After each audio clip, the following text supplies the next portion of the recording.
Dr. Harald Vacik is doing research on the evaluation of natural resource management in the context of sustainability and biodiversity in the Department of Forest and Soil Sciences at the University of Natural Resources and Life Sciences in Vienna, Austria. For almost 20 years, he's been involved in the development and application of criteria and indicators for evaluating sustainable forest management at the forest level and in national and international contexts. He is a coordinator of the IUFRO Group Information Management and Information Technologies and coordinator of the Community of Practice of Forest Management Decision Support System.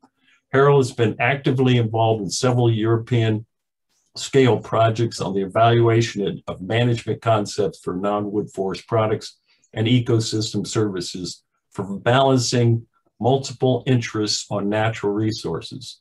With that, I'm going to turn it over to Harald. I'm going to mute my mic and we will enjoy his talk. Thanks a lot, Jim, for the nice introduction and also a warm welcome from my side.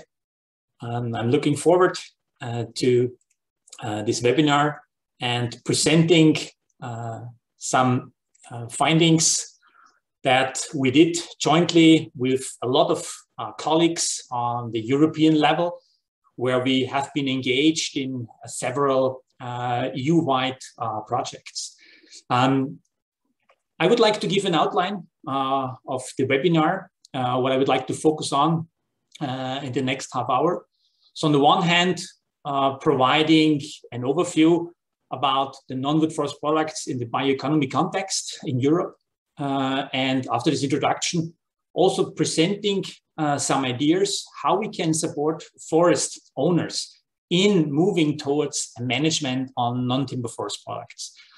We have developed several techniques and tools and methods to support decision-making in that context. And I would like to introduce then these different approaches on some case studies. And the case studies are drawn from two large European projects, the STAR3 project and the cost action on non-timber forest products. And then finally, I will conclude and hopefully we will have then some interesting discussion as well on the topic.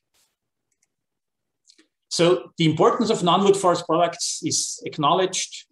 We know about these traditional non-wood forest products that are very important for the rural income, for the forest owners, for families.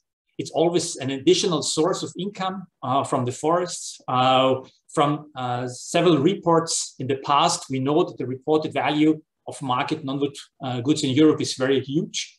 And we can also see that depending on the products that we think of, whether this is now Christmas trees or mushrooms or any kinds of fruits, edible nuts, so there are differences in terms of the economic importance and economic value of the different products.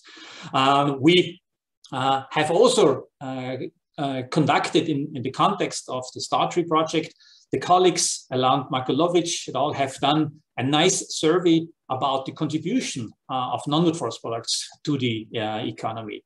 And we have learned that there's a huge difference when we talk about the relevance and importance of non-wood forest products in Europe.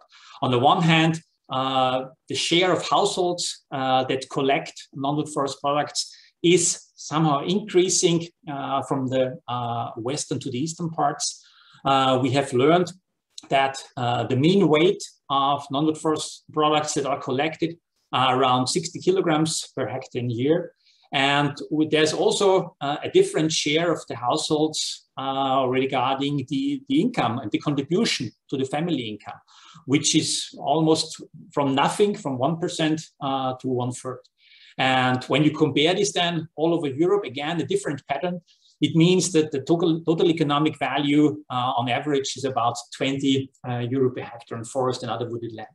So from this somehow short insight into these studies, it becomes quite evident there are different conditions all over Europe. The socioeconomic context, the ecological context is very important. The forest owner structure, the property issues, the legislation, all these issues are very much influencing the value and the relevance of non-wood forest products in the different contexts. On general level, we have learned that non-wood forest products are very important in this transition towards bioeconomy. They can really help also to support this inclusive growth on urban and rural areas, and especially they support this diversification of the product portfolio, which is very important, especially for private landowners who have a huge interest in increasing their product portfolio, not only focusing on timber products, but also focusing on other products and gaining some additional income. And there are several examples where what we call embedded products, where the non-wood forest products are very much strongly intrinsically linked to various ecosystem services, whether it's on recreational services or where it's more on the identification of non-wood forest products by having some works, some trainings, or some craft courses where you use then these products and do some crafting. There could be also tourist attractions like chestnut festivals or any kind of other holidays, or when it goes to more welfare and health issues, it could be used in therapy and using for mental health or for green care issues. So medical plants, aromatic plants are used in that context. Or even focusing on landscape management, where focusing on resin production could then help to reduce fire risk. So the combination of non-wood forest products and ecosystem services can be seen as a very important approach to diversify, on the one hand, the product portfolio, but on the other hand, also supporting this transition towards bioeconomy. So to support now small-scale forest owners in this transition, we wanted to support them with several techniques. On the one hand, that besides this product portfolio, they can also distribute the socioeconomic risks that are associated with the production of these products. And they could also evaluate the suitability of different portfolios. So if a small-scale forest owner is not sure in which direction he or she should focus on, what kind of combination of non-wood forest is best for a given socioeconomic and ecological context. So for that purpose, it would be interesting to see some kind of methodological advances. So what we have proposed is, on the one hand, multi-criteria decision technique that allows a ranking of non-wood forest products according to different profiles of forest owners and be tailored to a specific region. We have also proposed Bayesian belief networks, which allows to estimate the potential of non-wood forest products depending on the characteristics of a certain forest management unit. So learning more about the characteristics of the enterprise and the specifics and how this links then to the production management of non-wood forest products. And on the other hand, also having then this combined perspective of different products and services and how they could be linked for a co-production. So finding the synergies in order to have a better added value for the individual planning unit or forest management unit. Focusing, just to give some examples on this analytical hierarchy process. So we have organized this problem into 4 broad topics. On the one hand, evaluating non-wood forest products according to their market potential. So what is their diversity, what kind of product value, how competitive they are on the market. We focused on the institutional potential, so which allows us to evaluate the innovation potential or the cooperation between different actors and partners. We have focused on requirements, which are then more related to the resources, the financial resources, the time resources that are needed, or the know-how that is required in order to utilize these non-wood forest products, and the resource potential, which allows then also to evaluate the quantities that can be produced or the uniqueness or the threats that are associated with non-wood forest products. And finally, then the different products can be evaluated according to this hierarchy. Along with this hierarchy, we also have developed forest owner profiles, which should somehow mimic diverging interests. I mean, you could say from a rural to an urban gradient, so that these different kind of forest owner profiles could be represented. So like hands-on nurturer working on the farm, on the forest property, and has very much interest in the utilization, has no constraints regarding the time and the potential to utilize these products. On the other hand, maybe an urban value extractor who is living in a town and cannot invest so much time in utilizing these products, but maybe has no constraints regarding investments, financial investments, or has also, on the other hand, low information, no knowledge on that. So a little bit kind of this diversifying forest owner profiles.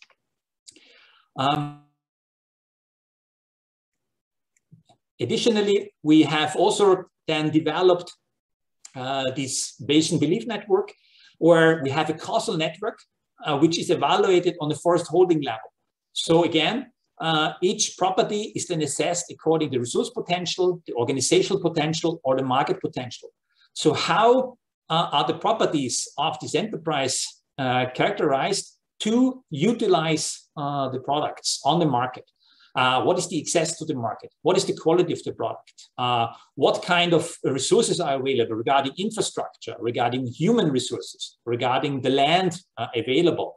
Or how about the site variability and the quantity of the products that can be produced in that context? So it's going to be assessed on the enterprise level. And this is then worked through to a set of conditional probability tables, where the potential of different products are then assessed according to the current condition of the forest enterprise in the different contexts.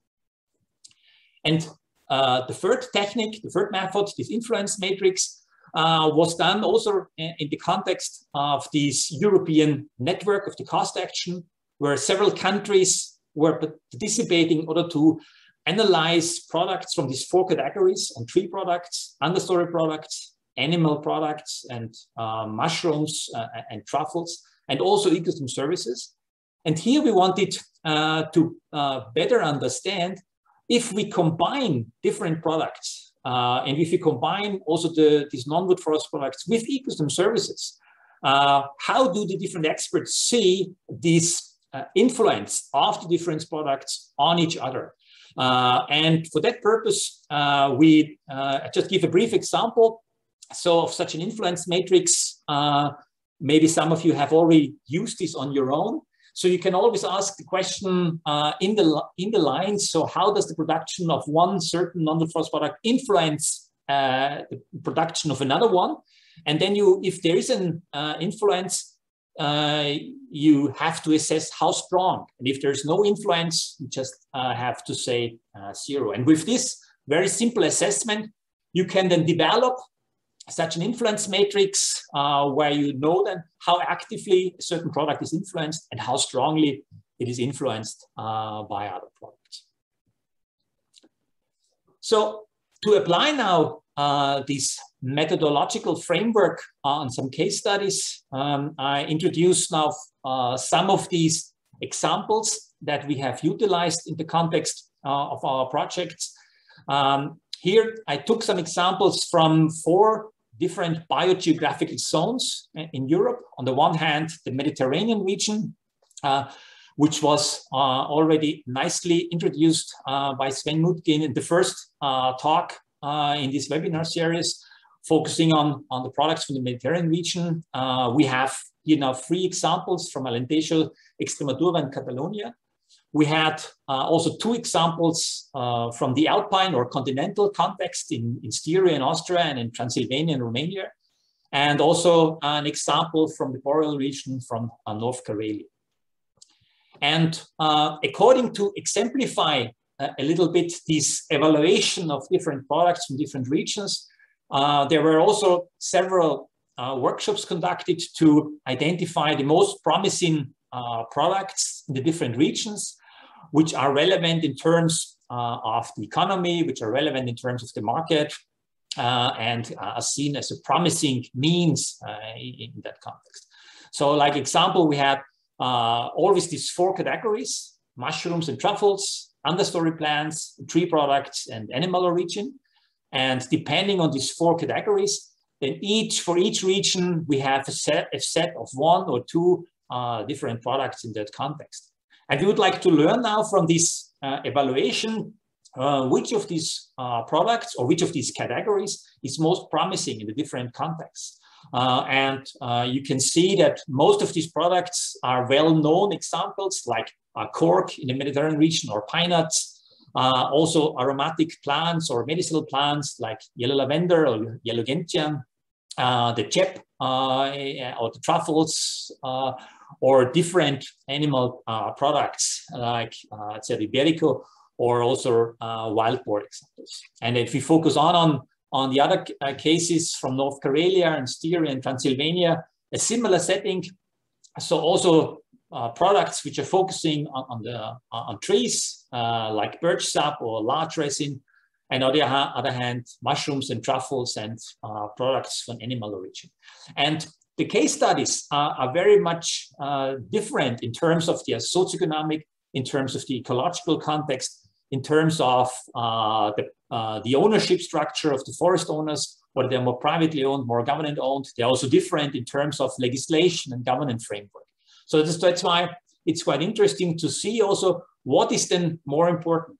And applying now this framework, this methodological framework on these case studies, we can see that the products are performing quite differently on a regional level. It seems that the most promising products are the tree products, the cork, larch resin, and the Christmas trees. From the understory, it becomes clear that yellow gentian and bilberries are very important. And when you focus on the animal origin, it's Cervi iberico, which is very much important. But we can also have a look then at these different forest owner profiles. So remember, I have said that we have developed these 4 different owner profiles, ranging from this more rural background to a more urban background. And we can see there's a slight variation, not a strong variation, but a slight variation. So depending on the forest owner profile, which of these products is more preferable under the given context. So it's not changing radically, totally the ranking, but there's at least some change in that context. And when we focus on the overall products, so having a look at these global priorities, applying now this multi-criteria decision-making technique on all the products in all the regions, and summarizing all these global priorities. So then we also can characterize the importance in this cobweb diagram. So again, you can see that in Alentejo, the tree products are very much important. On the one hand, in Catalonia, it's the black truffles, which are more important. When you focus on Extremadura, it's then again the Iberian pig, which is very much important. We have the bakuri, the mushroom in North Karelia, as an example, or the Christmas trees in Styria, or bilberries in Transylvania, and so on. So you can then evaluate somehow the performance of these different products depending on different scenarios, putting preferences on the 4 different potentials, the market potential, institutional potential, and seeing also the effect of different preferences on the forest owner profiles.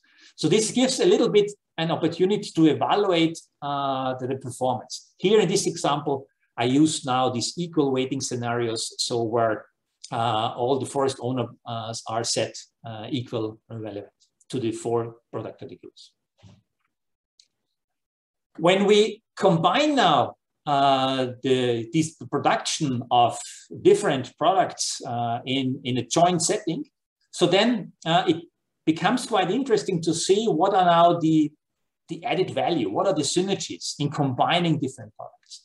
So if we take now this example from a silvopasture, like in the European large forests, it's a very common practice where you have on the one hand these large forests and using them also for forest pasture, for cattle grazing on the ground, utilizing on the one hand the European large trees for resin production, which can then be utilized for several purposes, using the dairy products from the cattle grazing on the ground, or using the timber on the large trees. So seeing it from the optimistic point of synergies point of view, it's a very nice combination.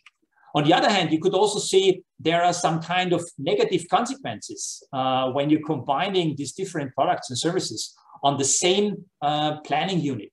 On the one hand, you have the trampling of the cattle, you have the grazing of the cattle, which could lead to a larger browsing impact if they are not fenced in that area, so that natural regeneration is not able to grow up.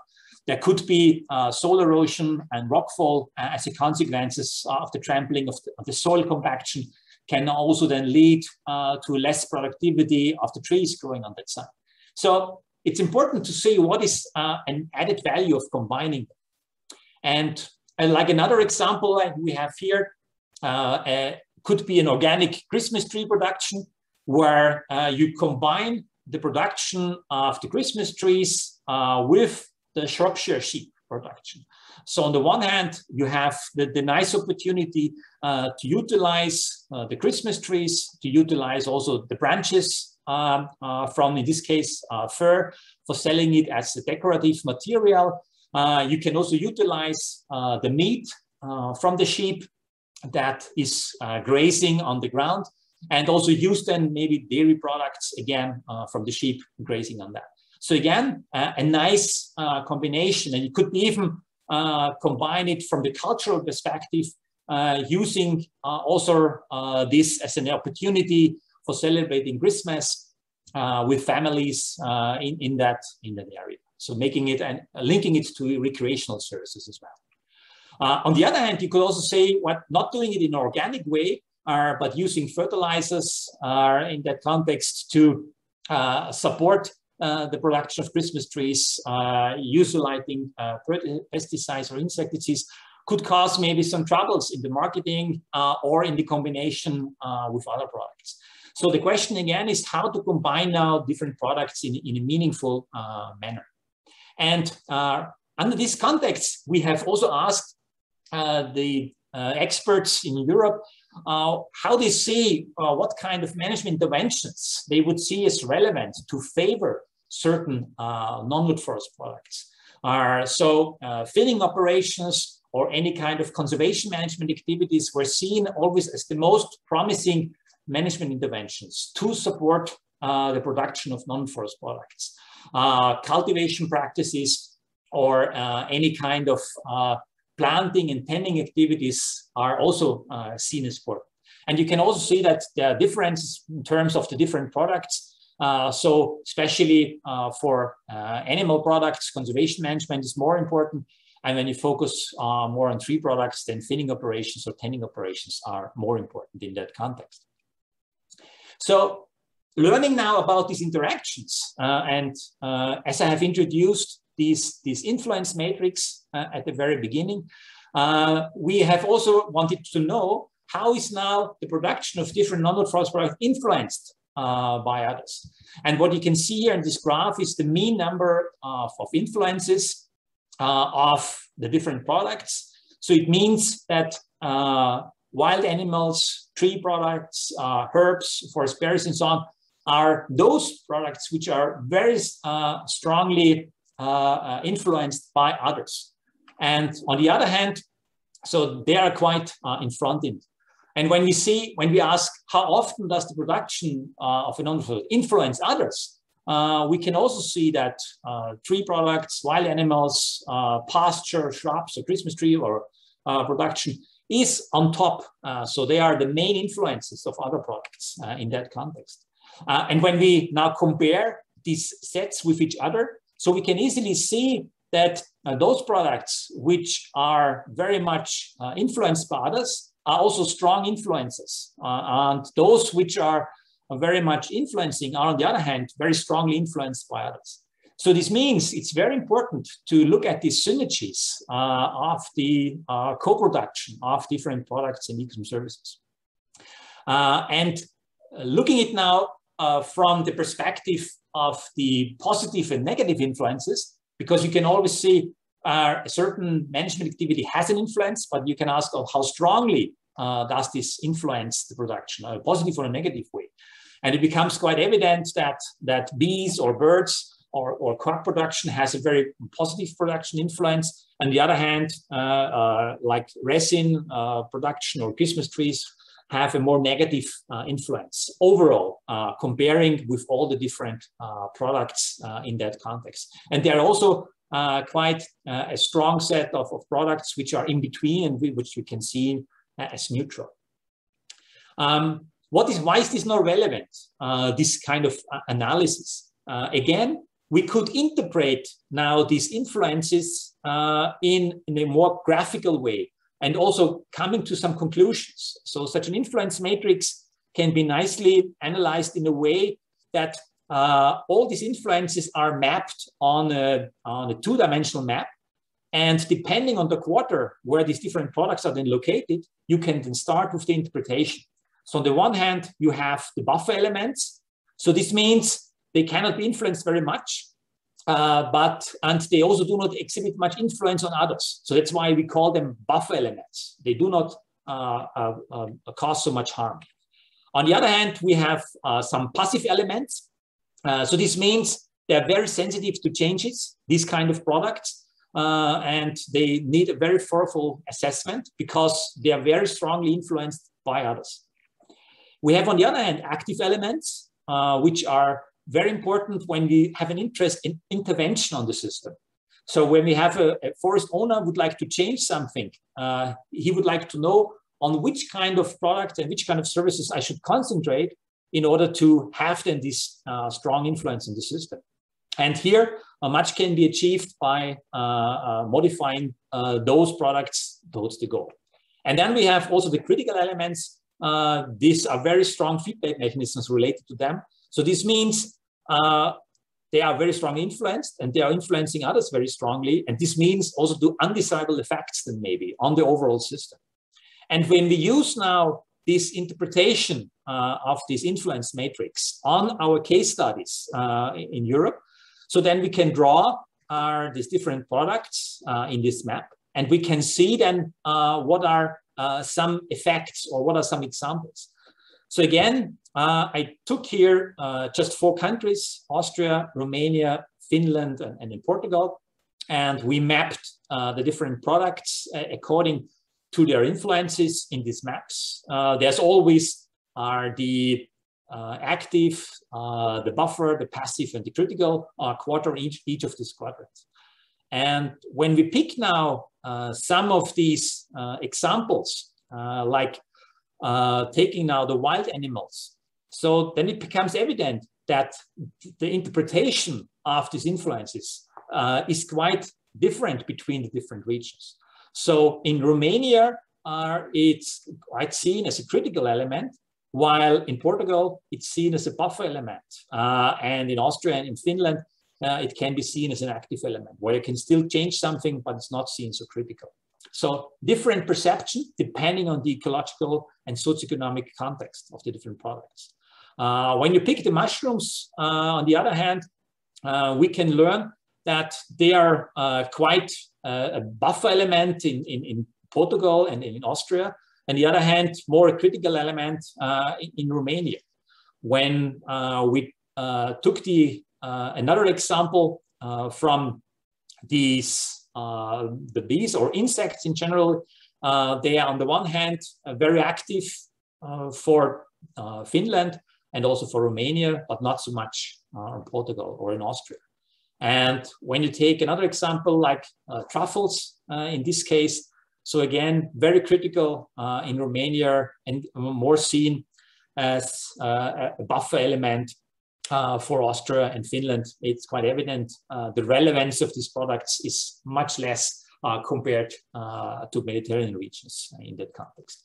And if we take the grass or the pasture as another example, again, a very different interpretation depending on different countries. So this tool or this kind of evaluation can help to better understand the synergies between different products, the way of how one can intervene and how we can change also the management, the overall management in the different regions.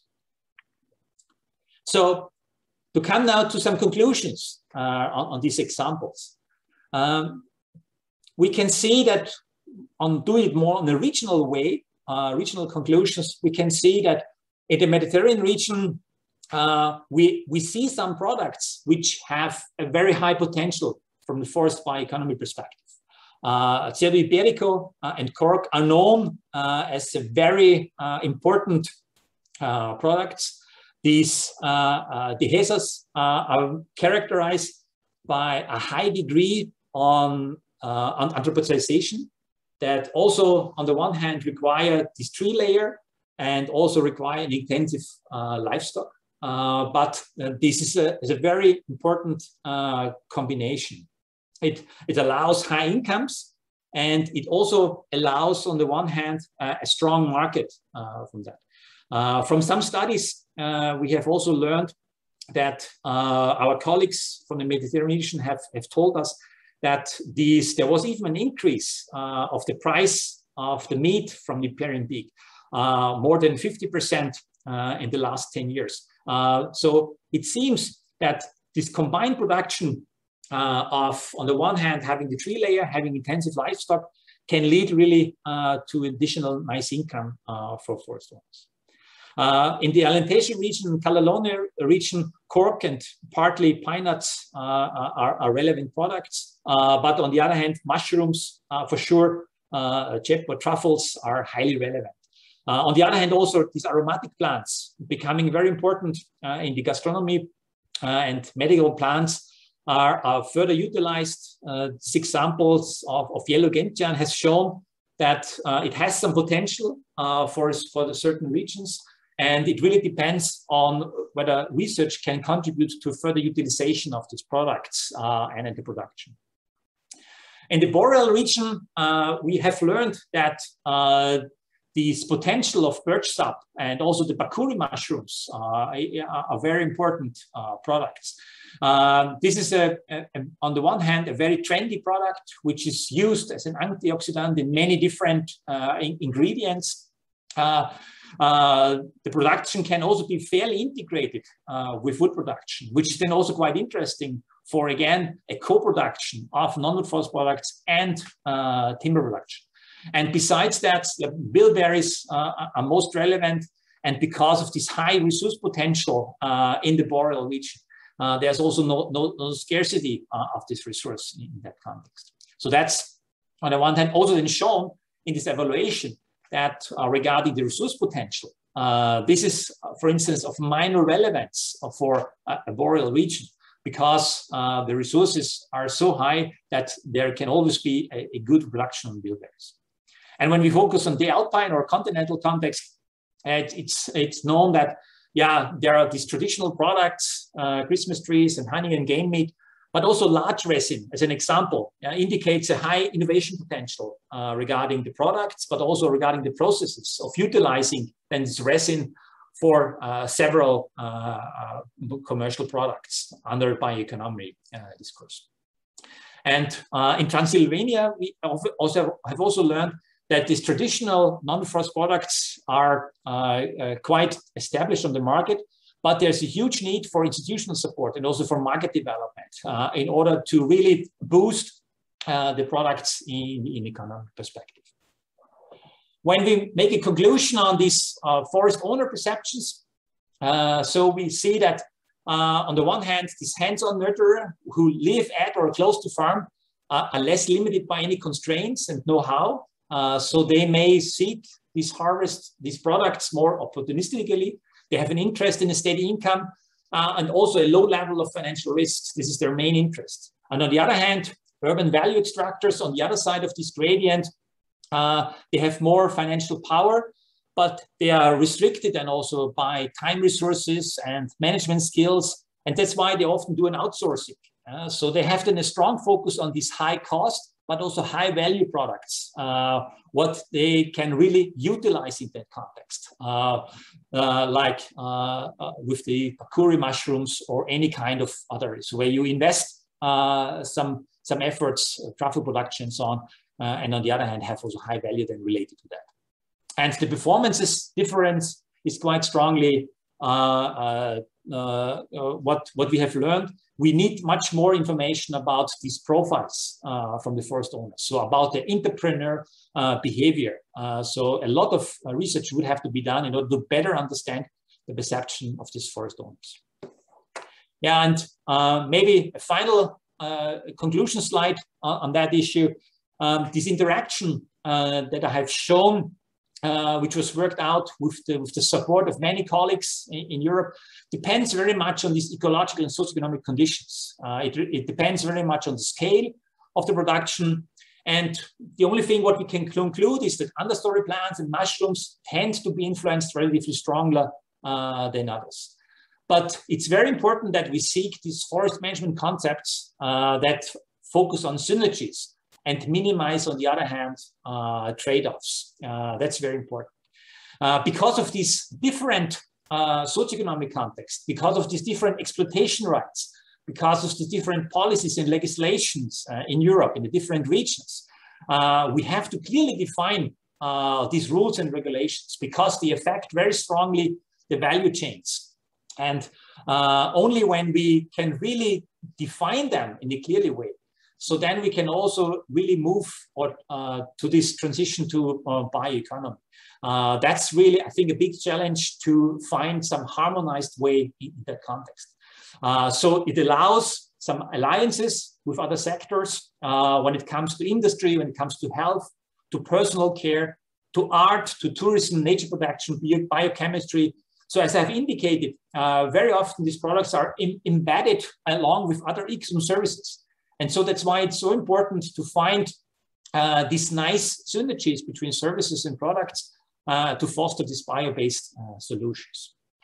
So many thanks for all contributors to this study and have helped with the work in the case studies from these two European projects, from StarTree and also from the European Non-Wood Forest Products Network that helped to contribute with their experts and with their knowledge and with their data.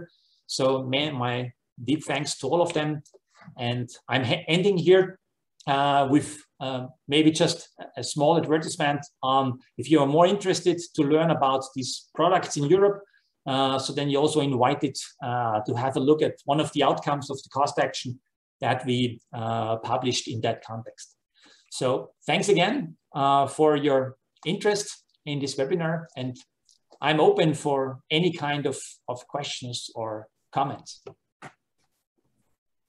Thanks, Harald. That was amazing. It's unbelievable the amount of data and knowledge that you all have gained about non-wood forest products throughout Europe. It's really inspirational to know that there's that much emphasis being put on these products and that much interest. We do have a few questions. Let me just, we've got a few more minutes to talk about it. Let me just throw out some of these questions. First one comes from Charlie McClure, and he says, in Europe, are the planning and zoning regulations designed to prevent development in forest areas?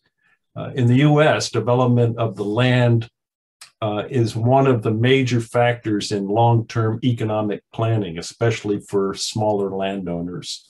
So how do the planning and zoning regulations affect or prevent development of the forest area? I mean, what I can say, I'm not quite sure about the regulations in the US. What I can say in the context, for instance, in Austria, we have such kind of zoning when it comes to important services like protection forest. So this means that the forest have to provide a certain function. So protection of the site or protection of some infrastructure. So in that context, it's very important that the forest owner isn't restricted in the way of how he or she is allowed to manage the forest regarding the size of the clear cut or the time that has to pass by before natural regeneration or planting can take place. So somehow the zoning in that context is related to this ecological function of the protection function. And so the forest owner is on the one hand constrained by some of the legislation, but on the other hand, he could also benefit in asking for some subsidies in order to provide these kind of services. So this means they are relevant, so they are somehow a factor. And this kind of zoning and planning is different in the different European countries. So it plays a role for a small-scale forest owner, yes.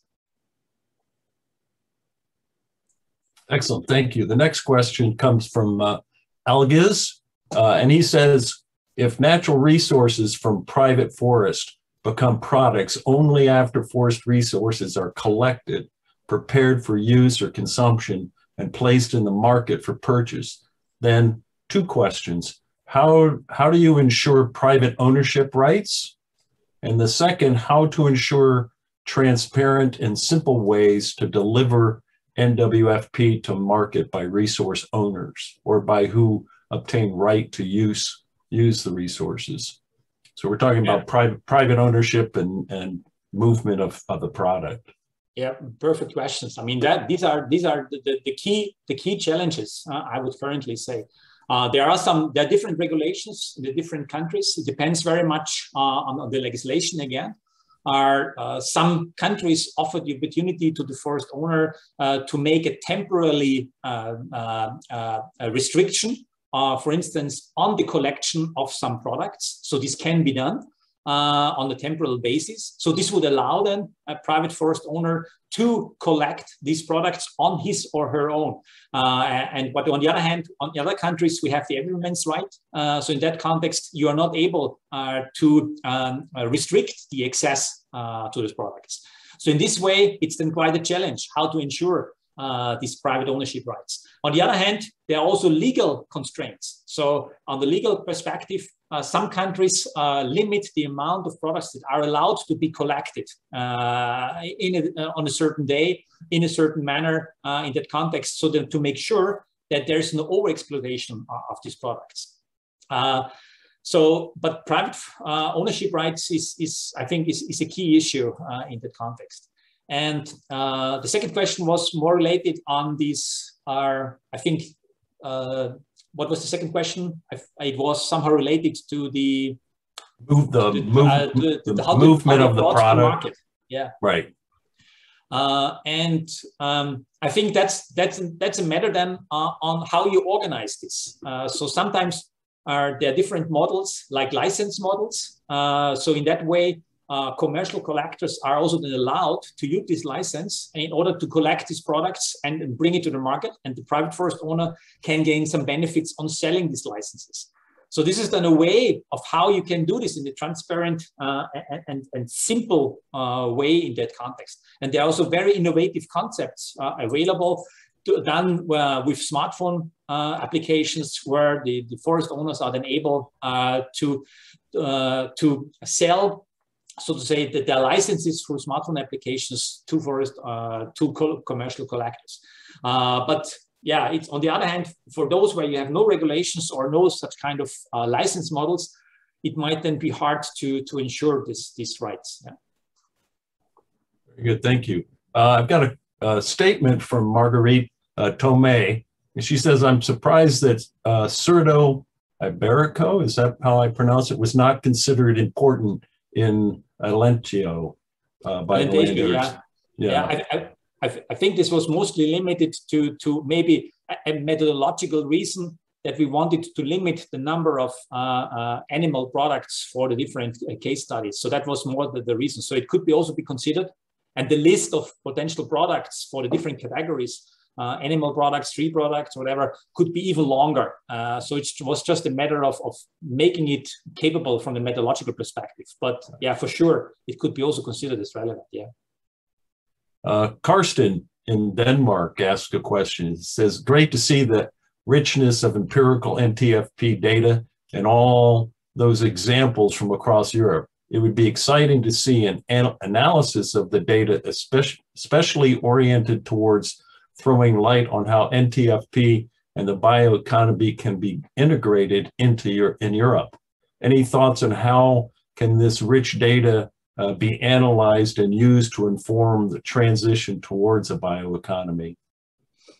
Yeah, I think that was somehow the idea of this co-production. I think that's somehow, I would say, one of these key issues to support this transition towards bioeconomy. On the one hand, we have to understand where are the synergies of utilizing different products and where are the synergies in forest management. Because very often in many, like in Central European context, the management is very much focused on timber products and is very much interested to improve also the way of how the yields according to timber are improved. And non-wood forest products are very often seen as a side product or even not as a side product. So they are not in the focus because of the so-called less commercial value in that context. And I think one of these key questions is, how is it possible to combine the production of non-wood forest products and timber in a synergistic way? And when you try to find these kind of synergies, I call them embedded products, so that you can place non-wood forest products in the context of other ecosystem services like recreational services, or in the context of welfare issues, in the context of cultural services. So when you're able to place these non-wood forest products in combination with other ecosystem services, so then the forest owner has the chance to select which management strategy is best in order to gain, on the one hand, some income, but still provide these products and services that are demanded on the market. And that will then automatically lead to a strong emphasis on this transition towards bioeconomy. But I think it's important to bring the forest owners and their management know-how and their interest also into this discussion. I think this is very important, because otherwise we still focus then only on timber issues mainly. Yeah. Thanks, that was excellent. Robert Healy asked a question: can maple syrup and sugar production be expanded in Europe, and then what would be the obstacles to that? I have no idea on that. I'm sorry. I mean, I would. My first answer would be no. But maybe there are others who have a much broader information on that. I'm sorry. I have to admit. Yeah. Maybe there are some other colleagues in the audience who can help on that. Yeah. I would say that birch sap or syrup would have a higher potential in Europe than maple syrup. It would be difficult. It'd be challenging to compete with Canada and northeastern United States in maple syrup production, but certainly I think Europe has a much more competitive advantage in birch sap. I would say so, yes. Yeah, yeah. We've got a couple more minutes, folks, if there are any other questions. I have a question. You talk about the influences and the that matrix that you come up and how products influence each other. Could you explain a little bit more about the influences? What are they? Ecological influence, social influences, market influence? How did you categorize, or how would you define those influences? Yeah, very, very, very good question. You have to define these management interventions that are linked with the different products. So it's always about management interventions. So this means when I'm interested in bilberry production, then I would have to change the way of how the canopy of the forest is. Or if I'm interested in mushroom production, I would have to change the way of how the forest canopy looks. So it's a kind of an effect. So the management intervention is related. So it's always about the effect of the intervention that has to be taken along with the production of a certain product. And then when you combine then these interventions with each other, so then you can see what is the effect. What is the effect? So actually it means less timber because you're like with this mushroom example, So it has a negative influence on the productivity and then the total growth regarding timber, for instance. And this is the way of how you're going to analyze. It's always about management interventions. Okay, thank you. I've got a couple more questions and we're running short on time. I'd like to get to them. An anonymous attendee says, were there any data differences between forest owners who participated in a sustainable forest certification system versus those who did not? Not really. I mean, there's a funny story about that with the certification systems, that some of the owners have even complained that it is sometimes for them very difficult to get an overview about the different labels. So very often on the regional level, they are forced to put all their different logos and different brands on their product in order to be marketed within the region. So on the one hand, what it's now certification, or it's a quality management system, or it's a kind of another brand. So in that context, they even complained it would be nice to have less of these brands in order to be more visible on the market. So the question now with this certification system, very often forest owners have more or complained that they do not see really an added value in that context. But again, this could be different from region to region, but it was not seen as an advantage in that context. Great, thank you. Chris McCurry asked, what methods have shown success to evaluate and nurture the forest owner characteristics that lead to successful initiative? It means initiative from the forest owner perspective. I believe. Chris, does that sound correct to you? If you can type in and answer your question. So it says methods. It's important. I mean, it's somehow important how to motivate forest owners to jump on the train, I would say. I mean, this is the way of how we integrate it now. And in that context, I think it's very important to see successful examples.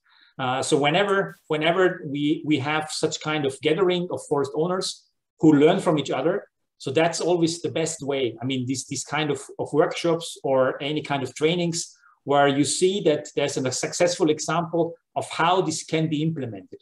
And then others follow then this example. And that was always seen as the most successful way of convincing forest owners in this direction. That's, yeah. I think that's what Chris was looking for. Yeah. What are the characteristics? We've got a couple more questions here, but then I'm going to cut it off because I know I'm respectful of everybody's time. Sezin writes, especially in the Mediterranean countries, some species are really important for biodiversity, such as orchids. However, it's known that these products are smuggled intensively due to their high market price of the products and causing big problems for biodiversity. Are there such products that you encourage forest owners to produce in the region? So somehow contributing to the maintenance of biodiversity. Yeah. And on the other hand, also utilizing that. Yeah. Right. I think that I think would be, again, a very good idea of a kind of a synergy that you link then bioeconomy with biodiversity. So I think this is a very nice idea. And I think when looking at the colleagues in the audience, which are more familiar of the Mediterranean region, like we had some comments before already from Margarita and others. So I would say, for sure, I would say there are some products that should be encouraged. I mean, what we learned with these examples from yellow lavender and yellow gentian, I think these very often are then used also in this industrial context on plantations and not directly in the products. But maybe that could be also a way. I mean, I'm not a specialist on these products in the Mediterranean region, but I think the colleagues might help here as well. Yeah. Mm-hmm. But I think it's nice, yeah. Oh yeah, there's a question. Can you respond via email to unanswered questions? Do you mind doing that? Yeah. If we don't get to some. So if there are, if your question does not get answered, please communicate with me or directly to Harald, and we'll make sure that your question does get addressed. Because we don't see there are a lot of coming in. Yes, I can do some typing then later on, but yeah, but when we close the webinar, it's not possible any longer. So a colleague from Africa says, can this research be adapted to African countries because of the abundance of NTFPs? And what do you see as the challenges or the opportunities there? Yeah, no, I think that's we have done such an example.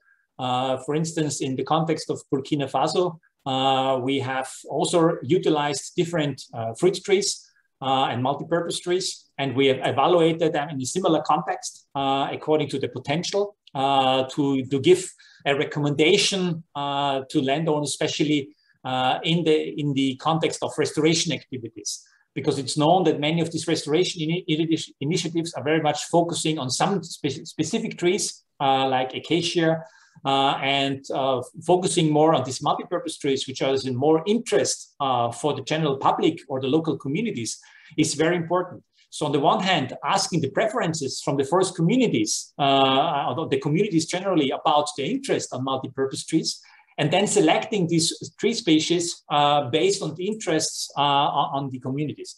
So this is very, very nice example. And for those who would like to check this out, with Diversity for Restoration.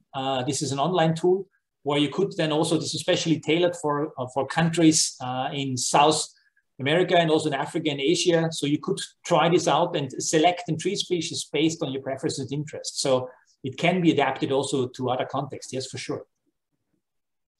Great, thank you very much. We're gonna have to cut it off. If we can get there are so many questions here, it's really great. We can stay on if people would like to stay on for another few minutes and answer some of these questions. Feel free. Harald, do you have a couple minutes to continue? Yes, I'm here. Okay, yeah. Sure. So Charlie asked, are carbon credits for landowners considered a non-timber product? I would see this more as an ecosystem services and not a service. Mm-hmm. And then Harald Alges comes back in and says, what NWFP development initiatives would you propose to include in the new EU Rural Development Strategy for 2023 to 27? So what initiatives do you think would be appropriate? Again, very good question. I would say that on the one hand, we have to make sure that these, as we said, these policies and legislation, they are very different. I mean, in the different regional contexts, different nations, but they are very strongly affecting the value chains. And I think when we are able to make them more coherent and to make them more consistent across the different scales on the regional, national, and European level, then this can, I think, support bioeconomy strategies. I think that's very important. We have so much inconsistencies in the different documents that this, I think, really does not support this boost towards bioeconomy. This is the one aspect. And the other aspect, I think, is that we really have to find these alliances with other sectors. I think that's also very strongly important, that we not focus only on this forestry sector or this natural resource management sector, but really reach out to other areas as industry or on the other hand, health or personal care or tourism or biochemistry. So I think there's a strong need that we also link the production and the products also to these different markets and getting in touch with the actors about their needs and how to utilize these products. I think there's a lot of potential what is currently not utilized because it's not harmonized. I mean, these different policies and initiatives. Seems to me that the basic message then is that we need to diversify the audience to which we are talking and promoting this beyond the typical forestry audience. That there are a lot of different sectors and a lot of different players involved in these products. And that we really need to start embracing them and bringing them into the fold. Exactly, because they have so much interest. I mean, in different products, and even forest owners, they often don't know what kind of opportunities they have. And I think providing them with such an approach where they can then select from a portfolio of different products gives them also them an eye opener. What kind of further directions they could move, especially when we see these pressures regarding timber prices and rising costs on harvesting. That maybe other products might be also beneficial in that context. Well, folks, I appreciate all the questions and all the interaction. We're going to have to close it off here in a few minutes. If we could get that next slide up, please, Evan, that would be wonderful. There was a comment in the chat room. Can we get the slides? The slides will be posted on the task force website through IUFRO. If you Google IUFRO and the task force, you can find it there. They'll also be up at the on the forest history site as well. So they are available. Please check them out. If you do have questions, check with either contact me or contact Harald directly. I want to thank you very much, Harald. It was really a great presentation. It was a lot of empirical data. Like I said earlier, it's just inspirational to see that kind of research coming out about folks, about these really important products.